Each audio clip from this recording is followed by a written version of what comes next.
Continuing education knows that at the end, students want to graduate, and we can help them do that because we take the time to really listen to their needs, and we understand all the different options that are available across the campus for them. We don't take a cookie cutter approach. We realize each student comes with their own story. So whether it's a part-time student looking to complete a degree program or someone just looking for online courses, we're there to connect them to the resources of the university.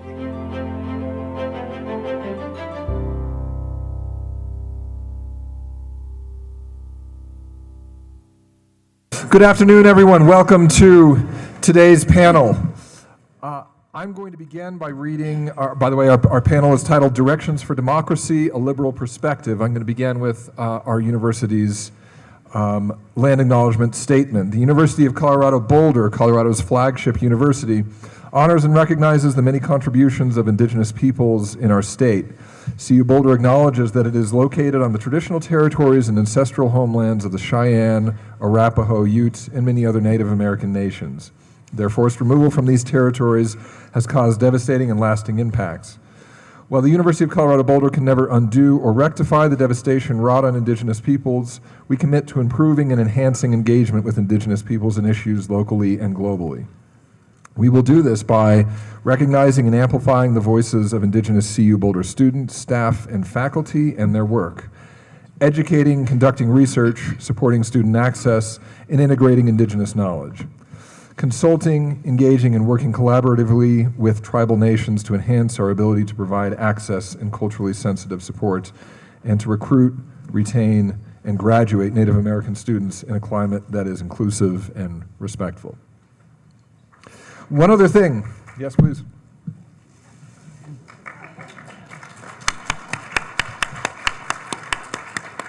One other thing I would like to mention is that we want to be sure you get a chance to ask questions. We're going to begin this panel with introductions and opening statements, and also I will be asking some questions to our panelists, but the bulk of our time together is going to be spent focusing on your comments on this topic that I think very much explains and presents itself. Here's how we'll handle the Q&A. We'll reserve the end of the discussion for that Q&A. We're using a note card system to receive questions from the audience. At any time during the session, simply raise your hand to request a note card and a pencil from one of our producers. Can producers raise their hands in the room, if you would, please? Two. Please write legibly. If you are a student, please note this in your question on the card. And when you finish, raise your hand to hand it to the producer who will bring it up to me. I urge everyone to please make your questions brief and to the point. I'd like to now introduce our panelists briefly. Marcus Corbin is a philosopher on faculty in neurology at Harvard Medical School, where he co-directs the Human Network Initiative and is a faculty member at the HMS Center for Bioethics. Lisa Graves is a researcher, writer, and speaker specializing in the justice system and the courts. She has appeared on MSNBC, NBC, CNBC, CNN, and many other outlets, and her writings have been featured in a wide range of outlets. Devon Gray is the president of the End Poverty in California, is the president of End Poverty in California, or EPIC, an advocacy organization founded by former Stockton Mayor Michael Tubbs. And at EPIC, Devon aligns the organization's priorities, both advancing a statewide policy agenda focused on equal opportunity for all and changing narratives around poverty away from ones based in outdated stereotypes to ones that better reflect the lived experiences of individuals and communities. Heather Hurlburt is an associate fellow at the Chatham House focusing on bridging the gap between U.S. politics and international affairs. From 2022 to 2024, she served as Chief of Staff to U.S. Trade Representative Catherine Tai, overseeing strategy for President Joe Biden's work-centered trade policy. Previously, she led the New Models of Policy Change project at New America, examining the intersection of international policy and U.S. political polarization on issues like trade, climate, and nuclear security. And finally, at the end of the table, Manny Rutinel is a representative for the Colorado State House, representing the great people of Adams County. He received his JD from Yale Law School, and after law school, he was an attorney for Earth Justice. Before law school, he was an economist for the U.S. Army Corps of Engineers, where he also served as first responder in Puerto Rico after Hurricane Maria. He holds a master's in economics from Johns Hopkins University and a bachelor's in microbiology from the University of Florida. He's now running for Colorado's Congressional District 8, one of the most competitive districts in the nation. Everyone, this panel, as I mentioned earlier, is called Directions for Democracy, a Liberal Perspective.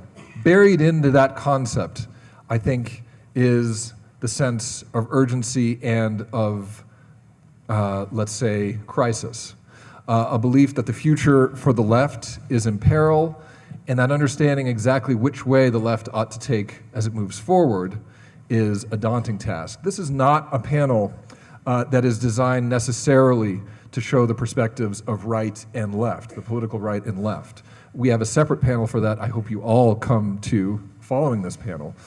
But our focus here is to treat this on a discussion to focus this on a discussion that would take place within the left and among people inside the left who still might have differing understandings of where we are headed. For me, the key question is the simplest one, the most unavoidable, the most anxiety-producing for a lot of voices on the left. How did we end up in this place, and where are we headed now? And I would like to pose that simple question in no equivocal terms to this panel in no particular order. So please, if a brave voice would jump in and get us started.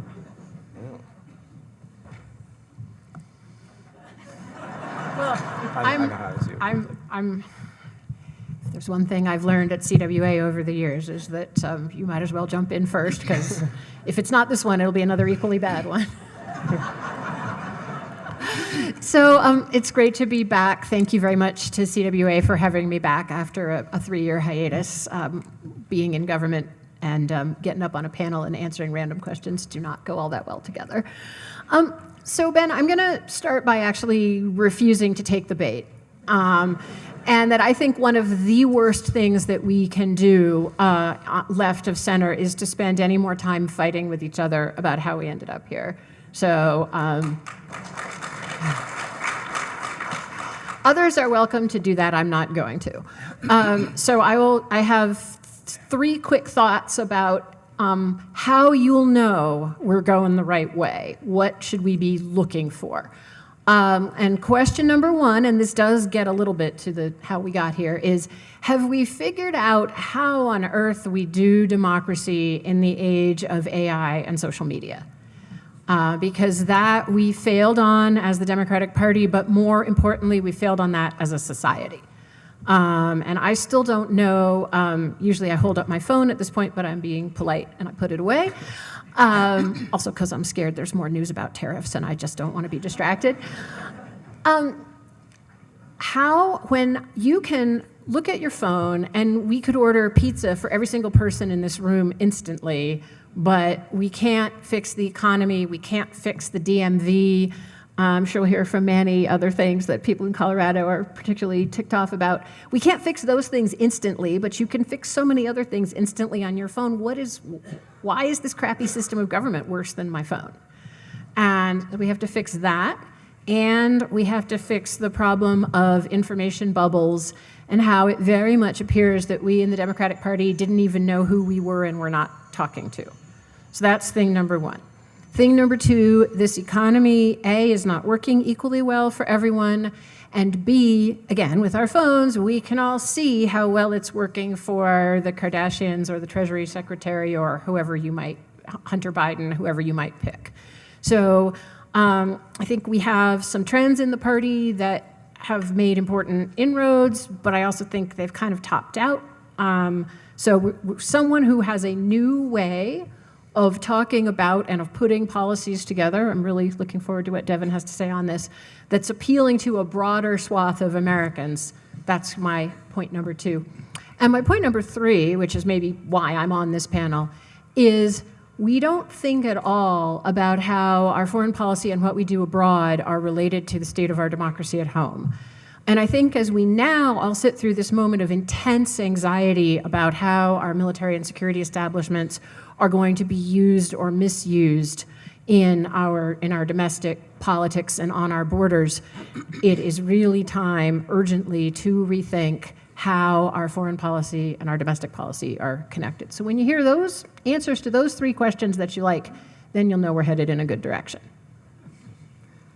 I can jump in next. I think whenever we're trying to be retrospective about why elections went a certain way, it's oftentimes very tempting to try to find a single silver bullet answer, and obviously the reasons why, a country of 340 million people vote a certain way is like complicated and nuanced and multifaceted.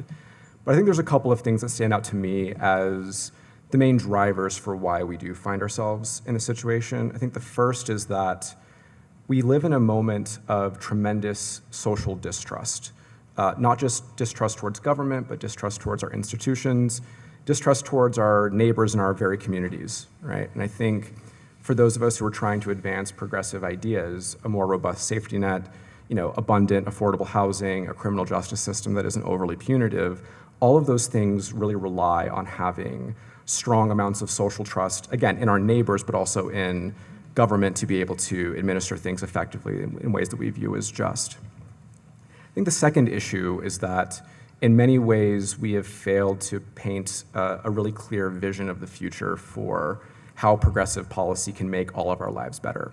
And I think it's a problem for a number of reasons, obviously, particularly because I think even though I strongly disagree with the vision of the future that the right has advanced, it's at least coherent, right? Like people can sort of see the world that they're trying to advance, even though I think it's sort of this revanchist, it harkens to a history that didn't actually exist.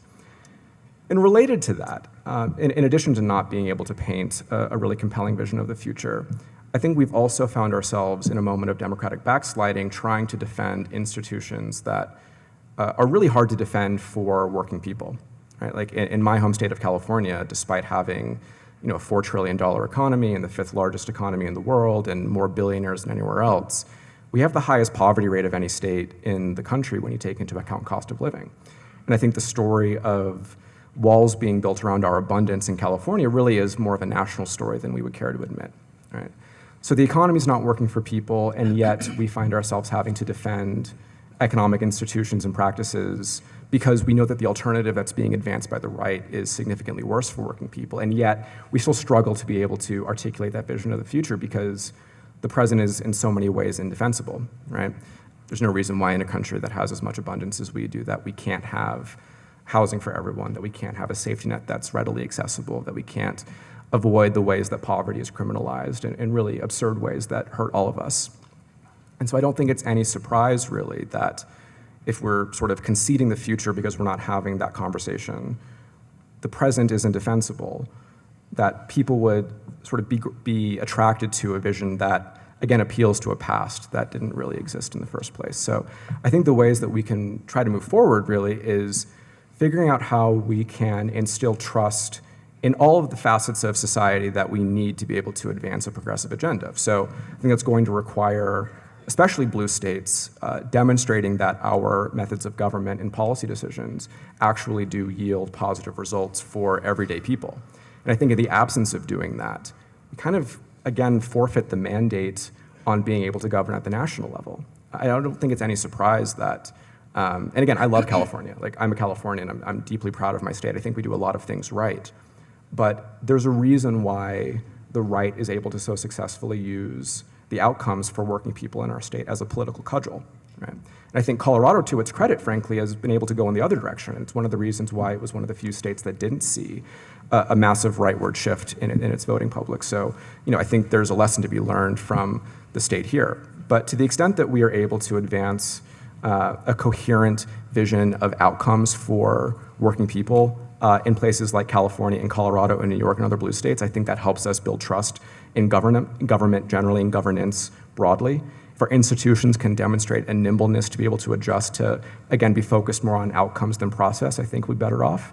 And I think to the extent that we can rebuild trust among each other, it enables us to more effectively make the case for why collectivism in our governance, whether it be, taxes being raised on the rich to be able to pay for safety net programs, or being able to build affordable housing in our neighborhoods, or being able to have a justice system that's focused on fairness and equity and outcomes for people. I think that becomes a lot easier over the long term.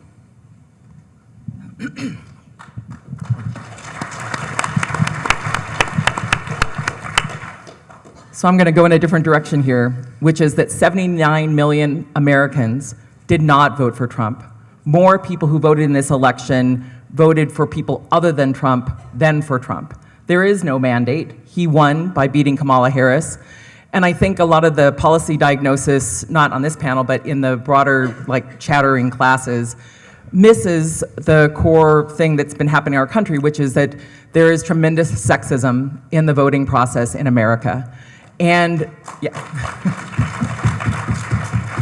and I know you men know this and the women know this as well, and all people know this. Having a penis does not make you president, does not make you fit for president, but apparently in some quarters it still does.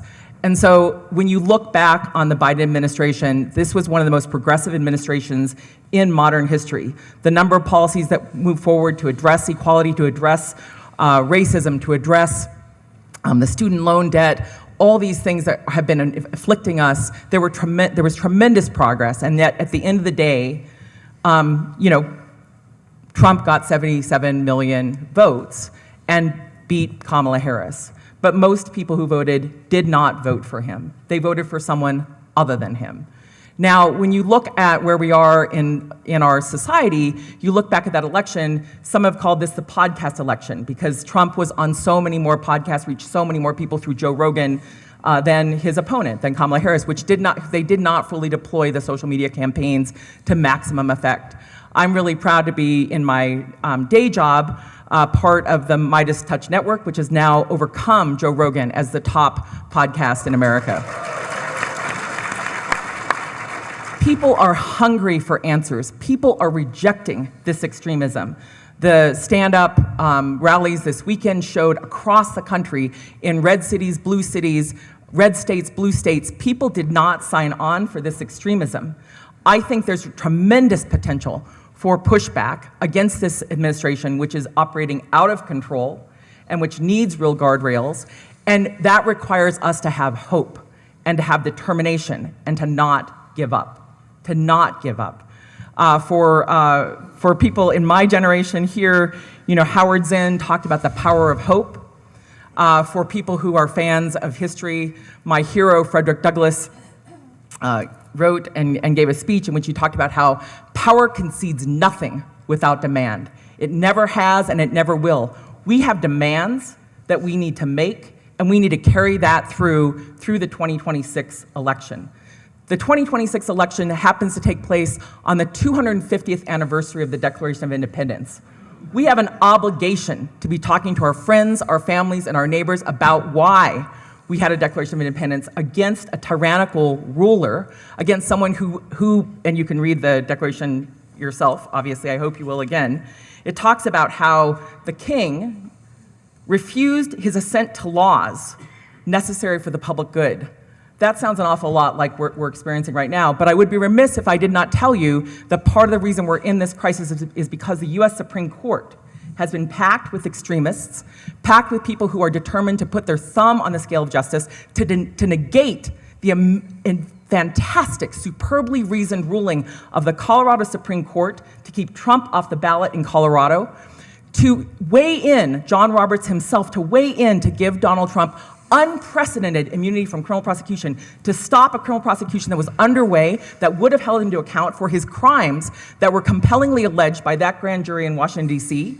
John Roberts did that, paved the way for him to return to power, and return to power emboldened by the idea that he does not have to obey the laws. And it is up to us to say, no, we refuse to assent to this lawless administration, and we will stand up, speak out, and we will vote him out, by not letting him have a third term, this ridiculous third term notion, but we will, return power to Congress. Now, the Supreme Court has put its thumb on the scale there too, in terms of the way it has allowed these gerrymandered districts to happen, that has made it harder for us to have true representation in the U.S. House. But we have a lot of things we can do. As Frances Perkins said, and I'm going to paraphrase her, you have to just do one thing at a time. There's so many things to do. The important thing is to not give up. She's the person who moved forward Social Security from an idea into a law. She's the person who helped make sure that we didn't have child labor, although some of these right-wingers are certainly trying to bring it back. But these are ideas that people make possible through their action, through their intention, through their determination, through not giving up. And for the younger people in the room, in the words of Natasha Bedingfield, the future is unwritten. It is unwritten, and I refuse to concede that it is written for us and that the Democrats are cast into the wilderness. In fact, there's a bold, progressive movement that is growing stronger and bringing in people who are offended and going to be harmed by these ridiculous, the stupidest tariffs in U.S. history. We have a lot of people who we can join together with to take back our country and restore our Constitution and restore our rights.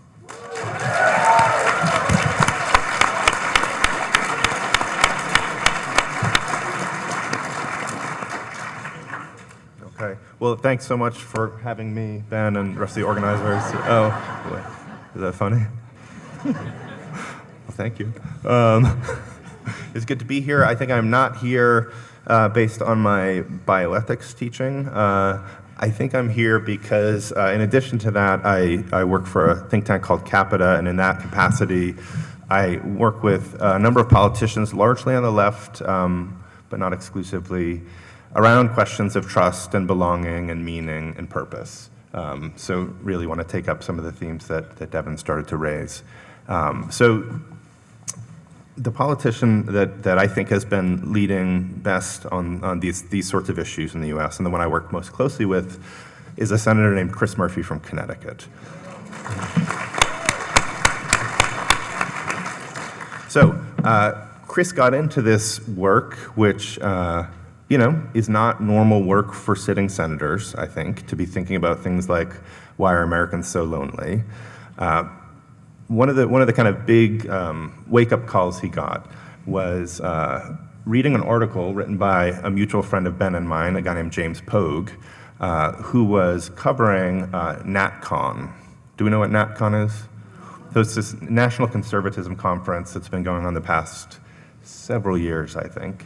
And what he learned from this article that James had written was that the people there were kind of open to rethinking everything, right, about the way their party had approached American life. So they were open to asking even deep moral, even deep spiritual questions about what is a nation, what is a flourishing human life, how have our economic visions and our social visions served to foster human flourishing, and how have they not? I suspect that most everyone in this room doesn't like the answers they've come up with, but Chris was inspired that, wow, okay, there are people asking these deep fundamental questions, and it seems really necessary.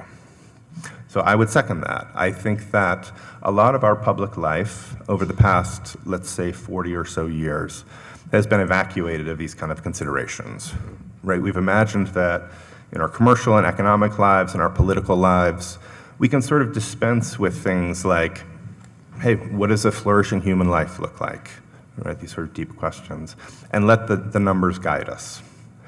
I think it's been catastrophic, and I'm happy to sort of dig in on why I think that. But I think we are desperately in need of new moral and spiritual visions for what we're doing here together as a people, and then how our economics, how our politics, how all of these things need to fit into that sort of vision. So this sounds a little bit far out, maybe, if you're looking at the last, let's say few Democratic administrations, maybe not. But I think if you look back a little further, a lot of the greatest heroes of progressivism have made their cases for whatever policies they favor in these deeply moral, philosophical, spiritual terms. Right, so you think of Cesar Chavez, you think of Bobby Kennedy, one of my heroes, think of MLK. I think there's a rich and beautiful tradition on the left that can be taken up, and I think it's just the utmost urgency that the left try to find ways to do that. I don't think, honestly, and maybe we'll fight, I don't think, arguing again and again and more loudly that the Trump administration is doing bad things is going to carry the day. I think you really need counter proposals, right? You need new compelling, beautiful visions of what we can be together as a people.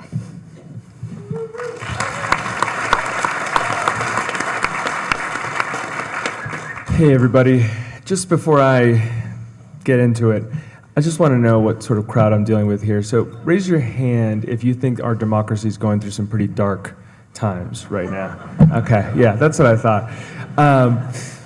And just a follow-up question, how many of you know folks that are getting more activated and involved in our democracy now than before the election? Raise your hand. Yeah. So I think part of the reason of how we got here is that the American people were lied to. And I think what's happening right now is that a lot of folks are waking up to those lies. The Trump administration said that we're going to cut grocery store prices and made all sorts of promises on cost, and instead they're raising prices across the board and using that to pay for tax breaks to billionaires. And I know a lot of the folks in this room already knew that was going to happen, but that wasn't obvious to everybody in the population. And I think there's a few reasons for that. I think a huge part of it is because of our segmented media environment. I think one thing that I think is one of the scariest findings from the last election is that when it comes to 18 to 24-year-olds, the only subgroup that voted for Kamala Harris over Donald Trump was women of color. Men of color, white men, white women, all voted for Donald Trump in the 18 to 24 range. That should come as a huge shock and disappointment to all of us. And I think at least part of the story there is that our algorithms and our echo chambers in the media landscape are feeding us much different information depending on what you're tuning into. And your For You page on TikTok looks extremely different than a lot of the folks that are my age in different parts of the country. And so the question is, how do we tap into folks? How do we reach out to folks?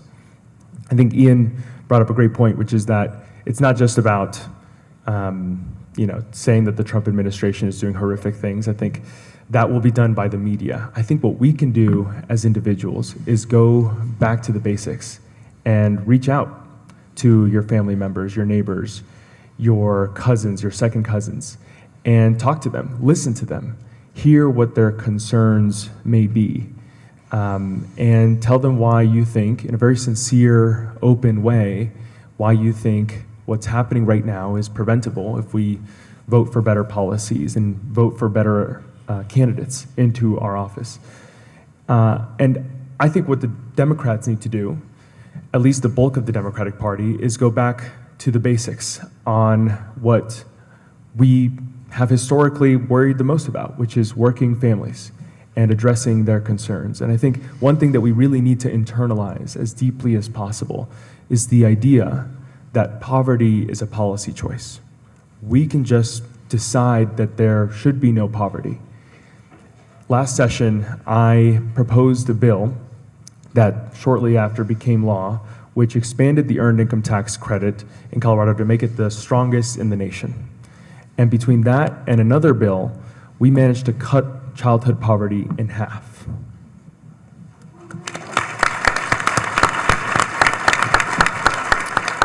That was with a stroke of a pen. We just decided to do it, and then we did it. So I think programs like that are essential to make sure that we show working families, which are disproportionately leaving the Democratic Party, that we care about them, that we're fighting for them, that we are the party that worries and fights for them. I think another piece of this is more so than programs that distribute funds that are necessary for working families, we need to create greater abundance in our economy. And I think a lot of the panelists sort of touched on this a little bit about counter proposals. When it comes to building housing, there are a significant number of barriers to be able to build housing, but we know that we need more affordable housing to be able to put a roof over the heads of so many working families.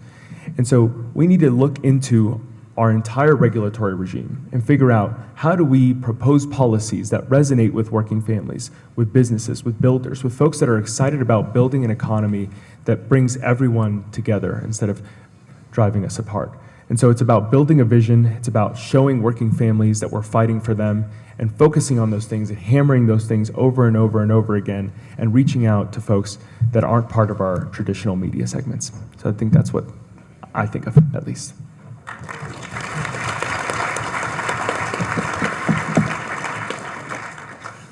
Said that there would be some disagreements on this panel, and something that stands out to me, I'm not sure if this stood out to you, all of these eloquent speakers, all of them, I think, saying things that a lot of us would sympathize with and that they, amongst themselves, would sympathize with.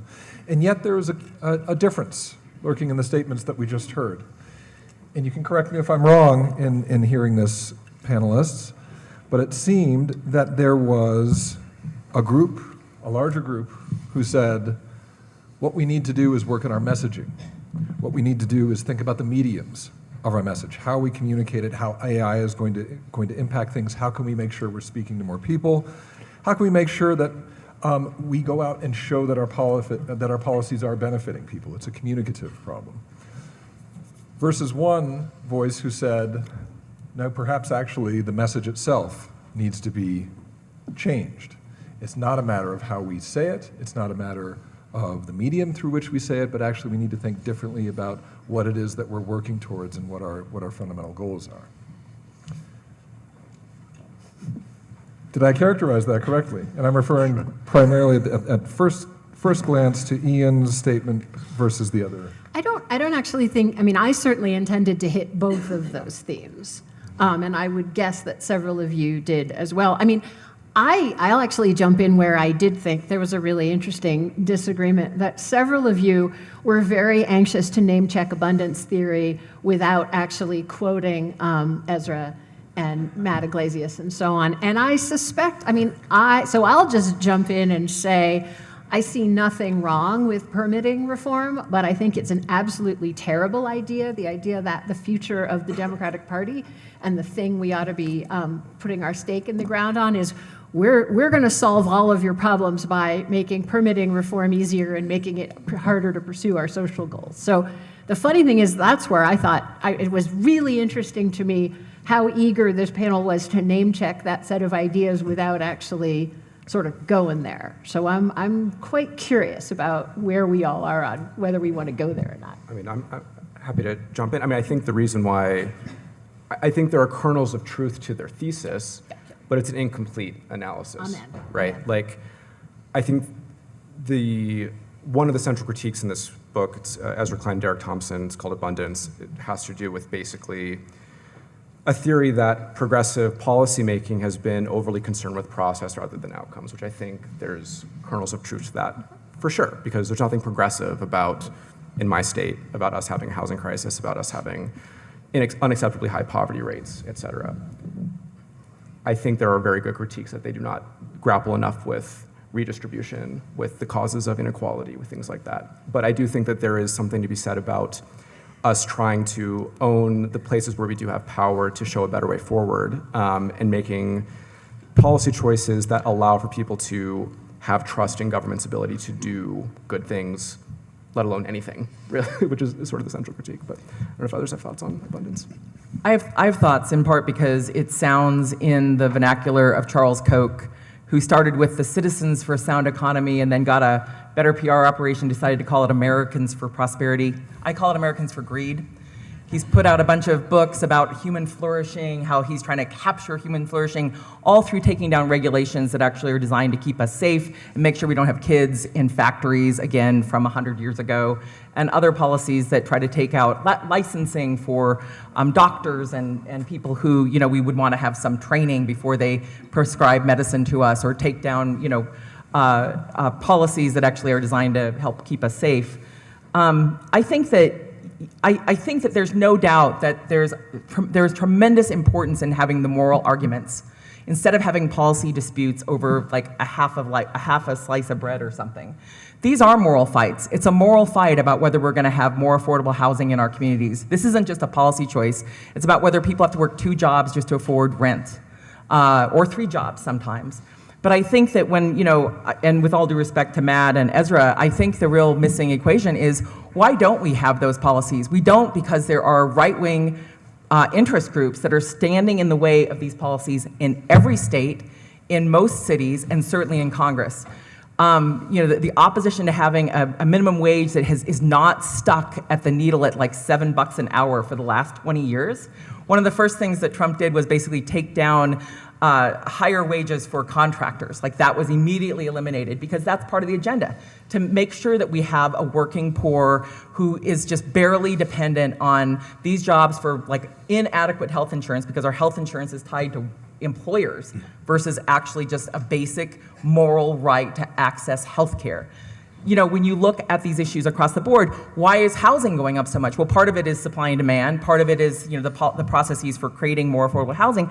Part of it is because there's been a financialization of the housing market that has gone out of control under Republican policies that have allowed them to bundle not just mortgages, but rental income, so that basically they're working on quarterly returns. Are their returns going up every single quarter? Every single year, regardless of the cost for the rest of us, regardless of whether people have wages that can afford those increases? They don't care, because all they report to is Wall Street with those quarterly returns, with the way they bundled and financialized the housing market. That is driving massive increases in price for people who can barely afford the housing that they're in. These policies, the policy of having a more abundant society, it has been directly targeted by libertarian and right-wing politicians who've stood in the way of every major reform. And it has been blocked by this U.S. Supreme Court that has unleashed this massive amount of money into our elections through Citizens United. It's been blocked by the Supreme Court that stood in the way, saying that we could not even have emergency relief for student debt based on John Roberts' concoction of the so-called major questions doctrine, which isn't in here, by the way, as neither is immunity, by the way, for the president. This Supreme Court has put its thumb on the scale in favor of the richest interests in the country. And so we have a lot of reform to do, but I don't think it's an inadequate vision by progressives about having more abundance, about having better policies for housing, about addressing poverty. It's because we have powerful financial interests on the right, and with some co-opted Democrats who have been part of this party, this party with the Wall Street financialization crew. But these policies are against the interests of the American people, and we have more to do to stand up against them. It's not a lack of ideas, it's that our opposition has been very powerful and very successful, with the best PR money can buy, to have Americans for prosperity, when it's really about making it harder for every single other person besides the rich.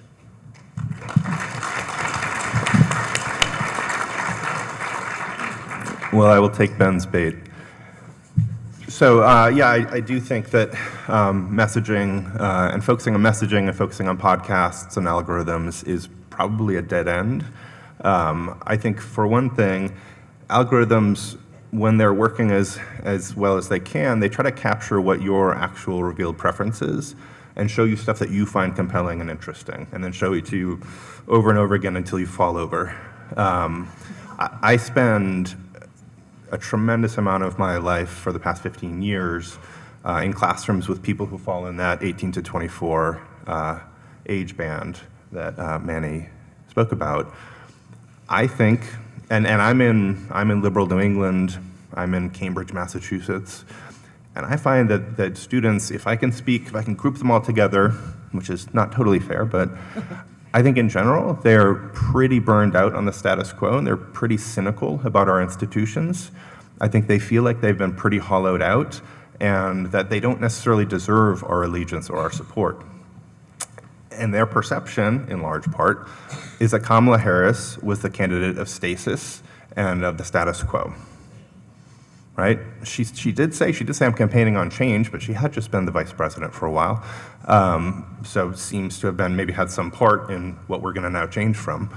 And so I think, I think standing up new podcasters and trying to readjust the algorithms isn't actually going to get us there. I think the popularity of Joe Rogan and the algorithms that are steering kids towards more extremist content are responding.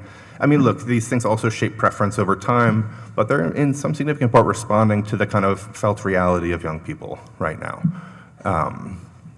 So yes, I will dig in on that. And then the other one was New Visions. And I've lost my train of thought, so I'll cede my time.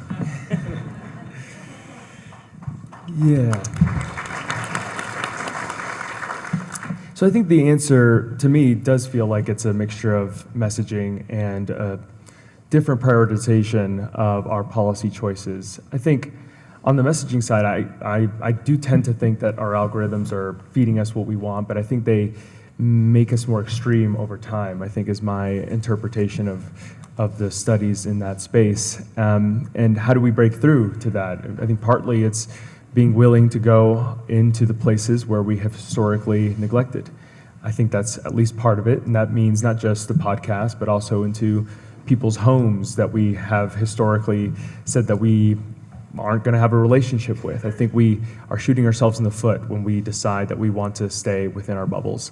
And so my desire for us as a movement is to take that desire and realize that if we just spoke to ourselves, we won't be making any progress.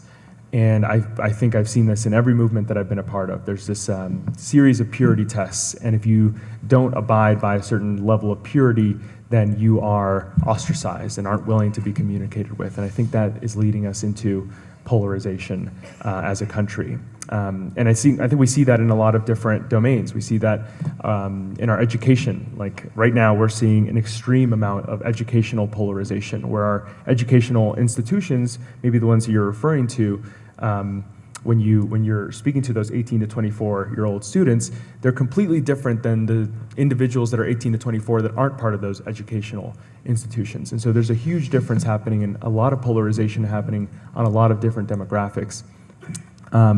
So on the actual policy changes that I think we as center left or left individuals can propose, I do think that there is something to be said about addressing the concerns that people are telling us that they care about. And when we look at the polling, we see that people care about housing and healthcare costs and affordability generally, and they rank that far and above and away way more than any other issue. And that's not to say that there isn't a place for all the other issues that we care about. We need to prioritize that. That's what a movement is for, is to be able to address a series of concerns that may be at a different priority level across individuals in that movement. But we do need to make sure that our messaging is aligned with the bulk of the priorities of our constituents. And housing and healthcare costs, protecting Social Security and Medicare, these are the top priorities that people are telling us. And so I think we need to listen and propose policies that are in line with those desires. Okay, wait, I found my train of thought. Okay, can I have less? Okay. I had it really good a second ago. Ben, I'm gonna get it again. I'm gonna write it down this time. We'll come back. Okay. The mountain air is very thin for a person from Cambridge. Can't think straight.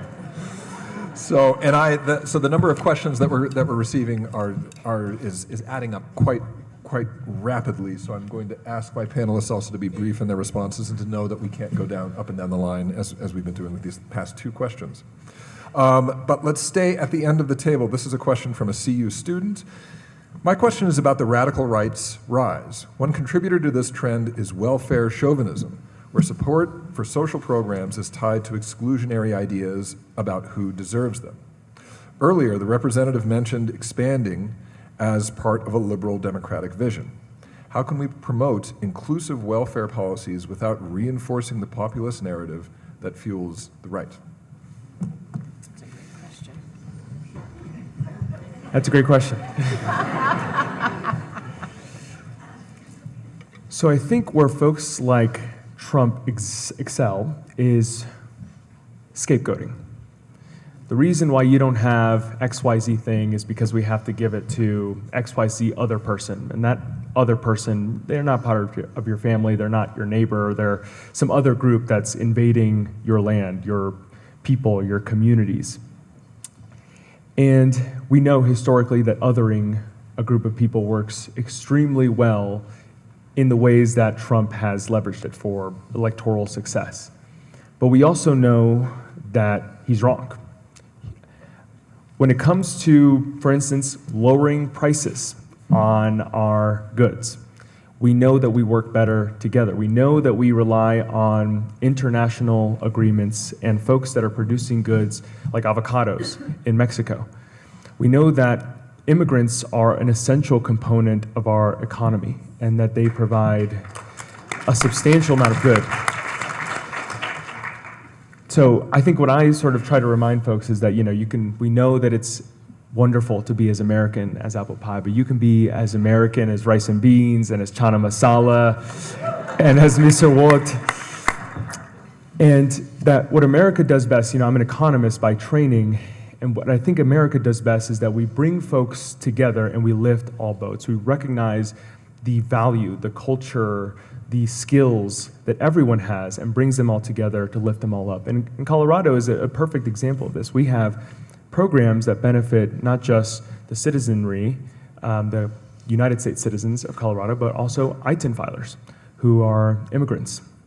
And we know that those are individuals that contribute to our society in taxes and therefore should benefit from our social programs. We also know that they have children who are United States citizens and therefore also deserve the same benefits as other United States citizens. And so that's what I'm hoping for, is that we recognize the value of all components of our society and bring everyone together and rise all boats. Thank you for that. I'm going to read a selection of 3 questions that I think have something to do with one another. The first comes from someone who identifies as an independent, says, can the liberal winning vision be centered and avoid the periphery? Next question. Why is affordable housing a much bigger issue in blue states and cities than in red states and cities? And the last question from this bunch. What are effective ways to break out of our bubble and have a moral discussion debate, especially when we rarely encounter people who disagree with us? I pose that to anyone else. Lisa, would you like to jump in? Yeah, I'll jump in. Yeah.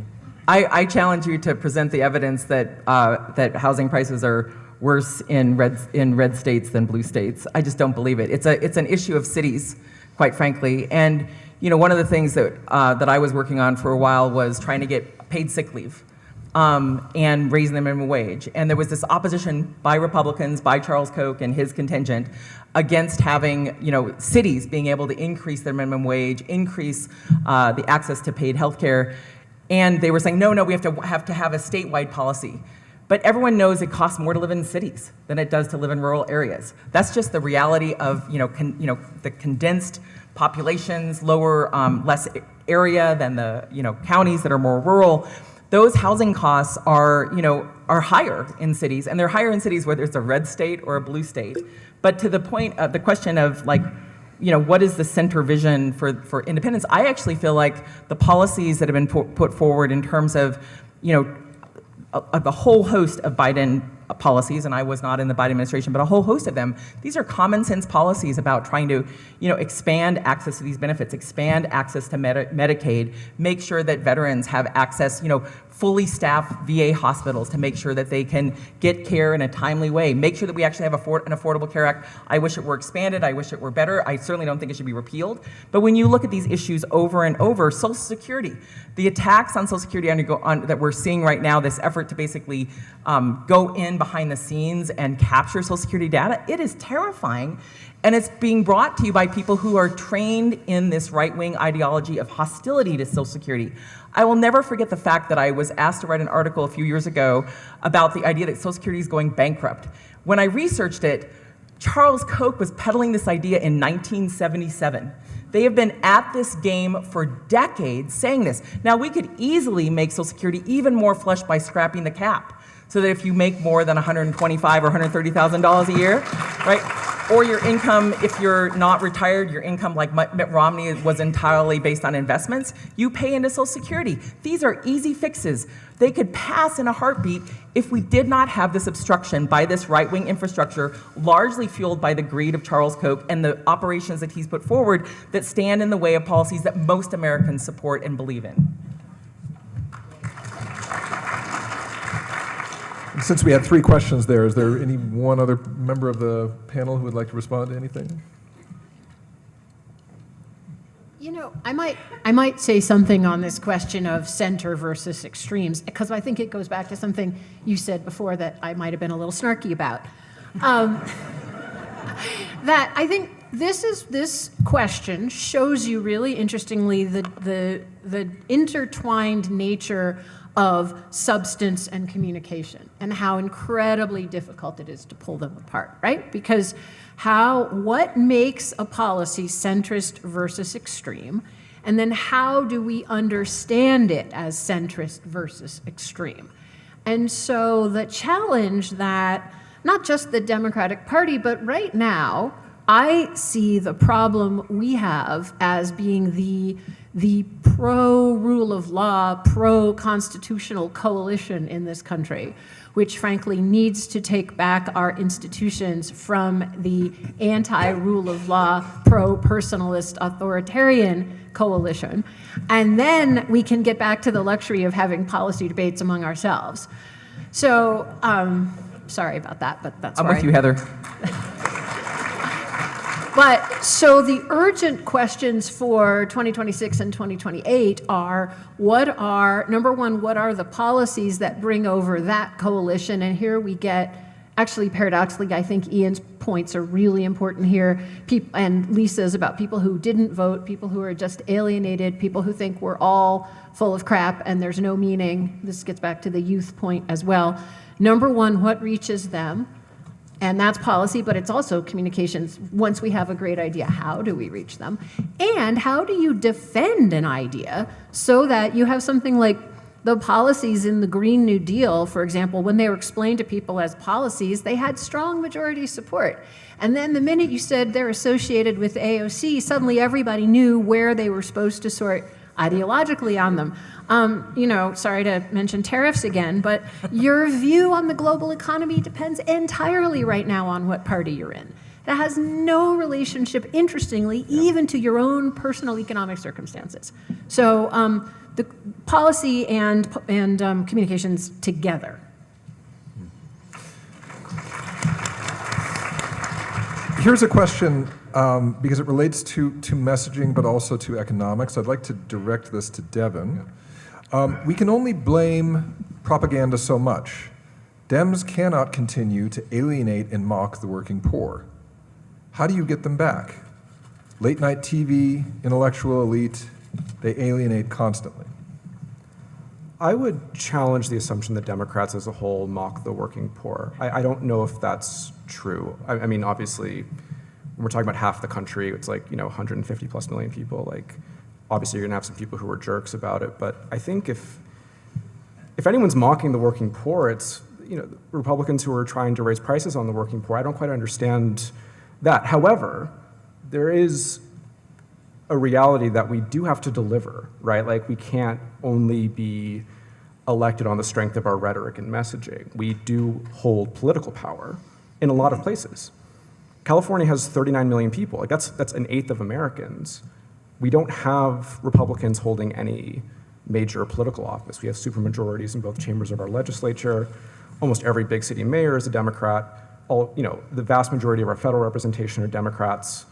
And again, yet I'm not trying to, self-flagellate as a Californian here, but like, we do have outcomes that are indefensible for people.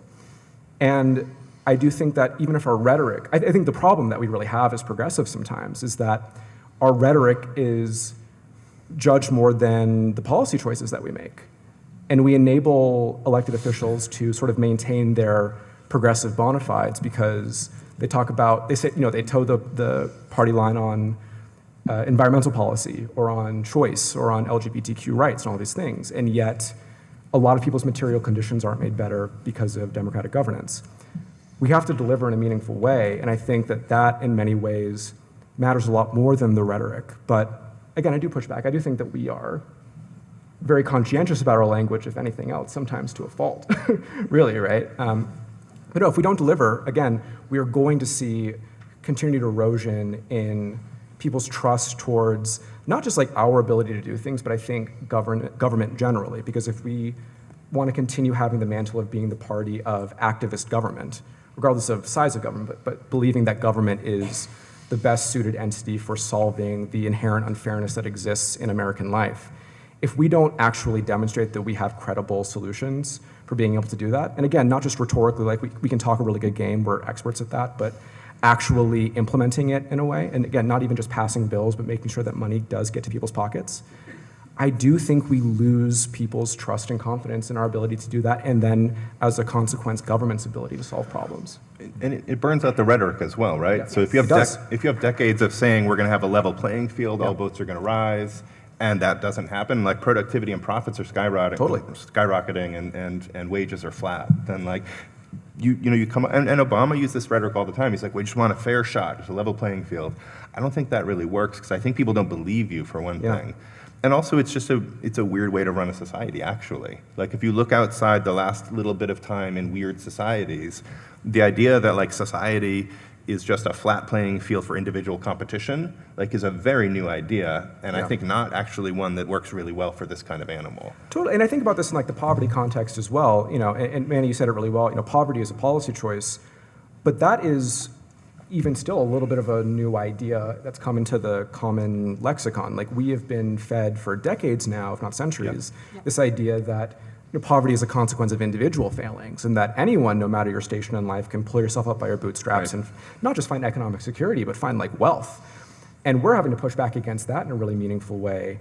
But the consequence of those sort of inherited beliefs that we get just by virtue of being in the American milieu leads to a lot of shame and dissatisfaction and resentment towards the system when the system's telling you that if you fail, it's your fault, you're a failure.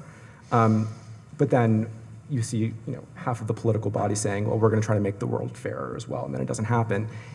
There's no surprise to me that people start to check out. And again, I say this as a sort of dyed-in-the-wool Democrat. Like, I'm a delegate to my state party. Like, I'm in the tank for sure.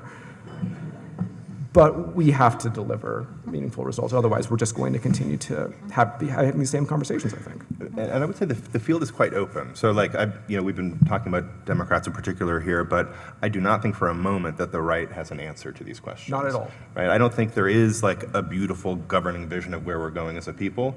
We could talk about what is this kind of upsurge and this phenomenon we've had in the past 10 years, but I think it's on both parties to do a radical rethinking of, like, what is this project we're engaged in together. And for me, I think we're going to have to move past the idea that all we're doing is setting up a level playing field and then each of us goes out and jousts and sort of sees what we can get. I think it's a weird way to run a society. Let's move on to another a student question. What was the impact of Senator Booker's filibuster? Maybe that's the impact. Maybe we're hearing it right now. But this could go to anyone on the panel. Nothing, right? No, I mean, listen, I think there's just been a real hungering for people standing up and speaking out.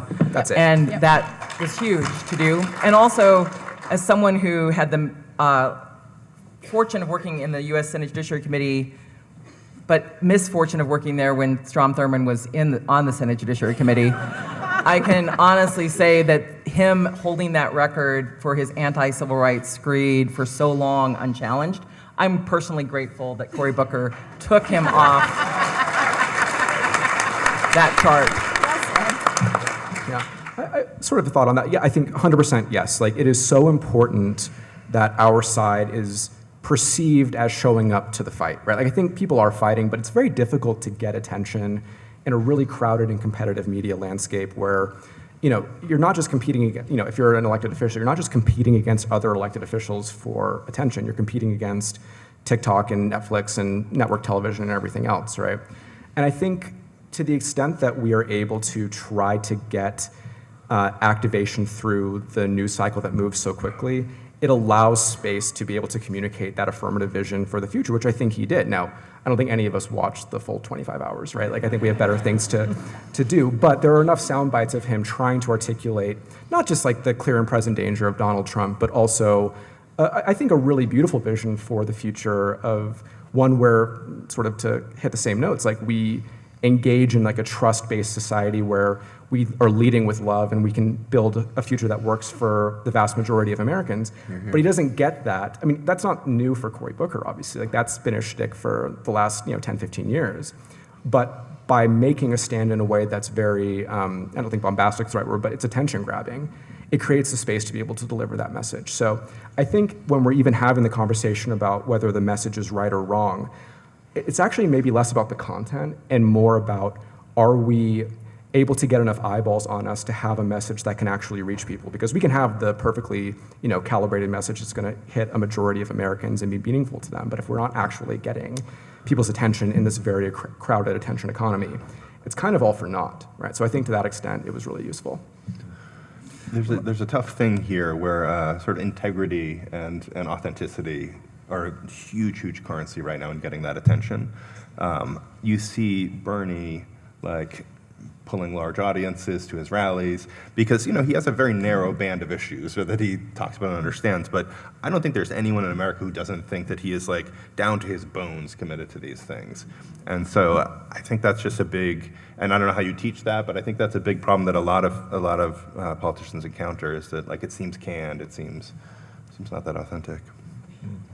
I'd like to ask a question first to Heather. Earned income credit is great, but wouldn't be necessary if we got out of war and private equity. What about war? And rental-backed securities.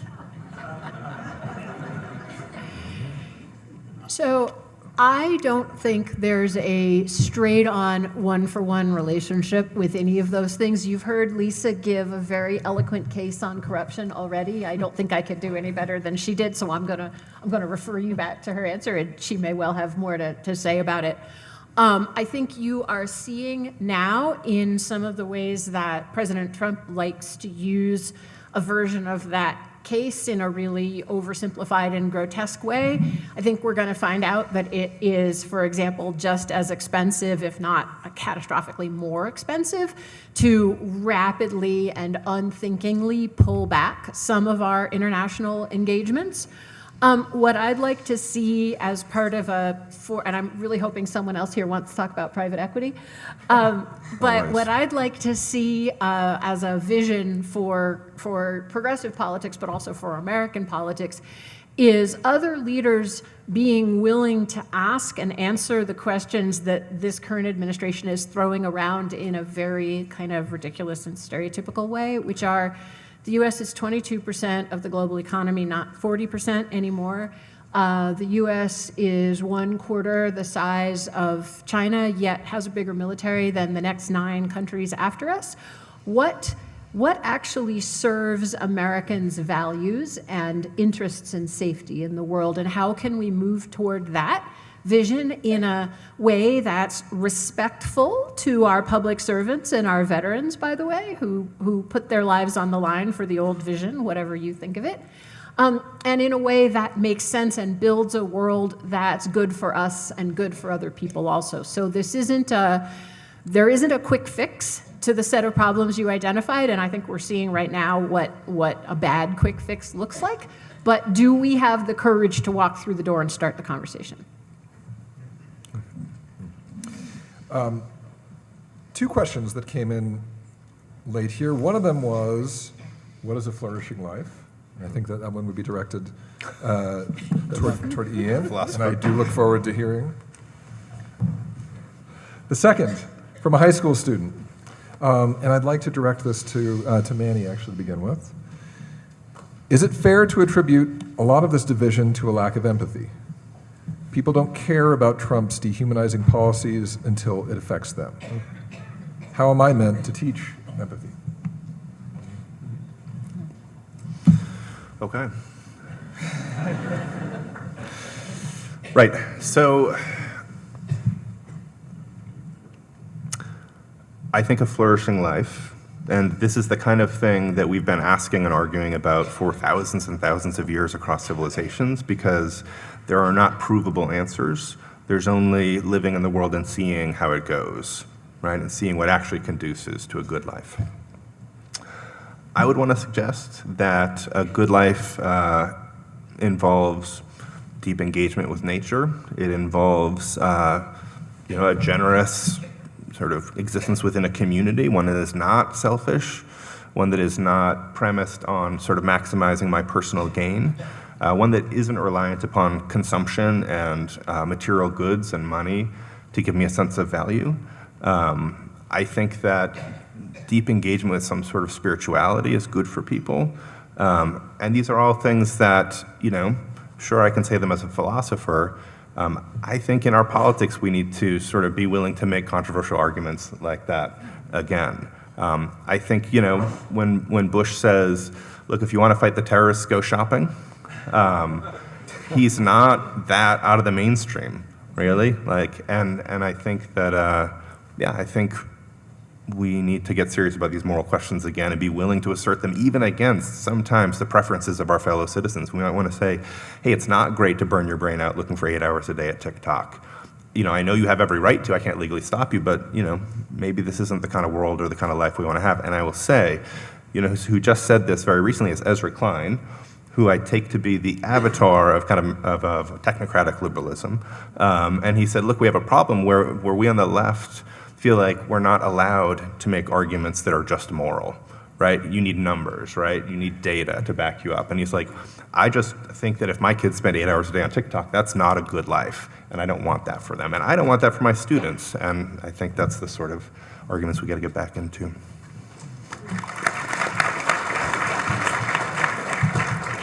I'm going to try to touch a little bit on both questions with my answer because I think they're fairly similar. I think we're in the midst of a loneliness epidemic in our country, and we lack a lot of meaning. And this is an ongoing issue. There's, it's been a lot of secularization in our society in a way that I think has left people with a gaping hole of meaning. And I think our institutions in that process have isolated us. Mm-hmm.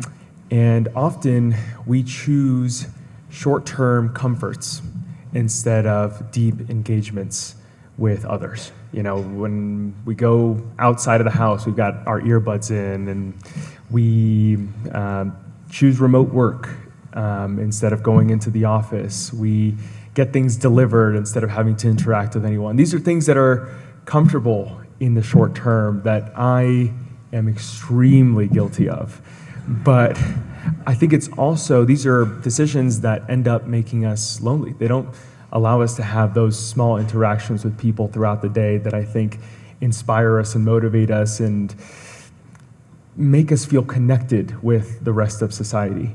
And so when I think about a flourishing life, I think we need to engage more deeply in the questions of meaning and in the questions of connection with others as much as possible, and that our policy choices should, wherever possible, reflect those priorities.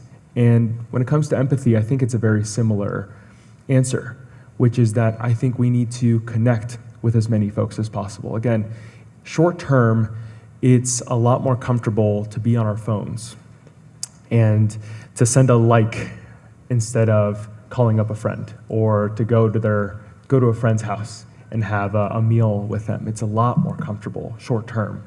But I think those types of decisions on an individual basis not just drive us into loneliness, but they also don't allow us to engage with others that we may not otherwise be interacting with on these platforms. And so my hope for all of us is that we try to deny as often as possible those short-term comforts and opt into instead more fulfilling deep connection with as many folks as possible. Hear, hear. Can I add? Or no? Can I add? And I would no? like to, our final question, I'd like to direct it to Lisa, Devon, and Heather. We don't have a lot of time, so I'd ask my panelists to please be efficient with their words. This comes from a student, and I think it's apt to close up our session for today. What can everyday people do to help ensure the future of our democracy? Any advice for those entering the political workforce in the current climate? Well, I'll go quickly, but I do want to address that last question, which is to say, I think that the embrace of cruelty and as policy and the lack of empathy that we're seeing at the national level is just extraordinary and is an anathema to the America that has been built by so many of us. And this idea that Elon Musk put forward, that empathy is the downfall of Western civilization, is anti-Christian, anti-Jewish, anti-Muslim, anti-Buddhist, anti-Hindu, anti-humanist, anti-ethics. It is so fundamentally foul. Anti-American. Anti-American, and it is animating policy in a way that we absolutely have to come together to reject. And in fact, people who studied Nazism said that was one of the single most consistent characteristics was this lack of empathy, and infusing that is somehow a good thing. So we have a moral duty to counter that opposition to empathy. And so in terms of the closing question and like, what can we do? First of all, we just have to be determined every day. Like, we can worry about the future, but that worry is a thief of the present moment. Worry is a thief. There's a lot to worry about, but when we worry, we're not taking action. So the question is, what can I do today to take action? What can I do today to make connection? What can I do today to help look forward to make this world a better place? What kindness can I show other people? What can I do in terms of my voter registration? What can I do in terms of supporting politicians who are standing up, making sure they're hearing that they're doing the right thing? What can I do to, help my neighbor? And so there are so many things we can do if we do not give up, if we do not concede that the future is set. And that is just going to take a million tiny acts that accumulate into a powerful force for change. You can go ahead and close. Okay, my most sincere apologies. If you want to hear the closing statements from our last two panelists, please do come up and talk to them, but we have run out of time. Thank you, everybody, for a wonderful session, wonderful panel. Let's thank our guests.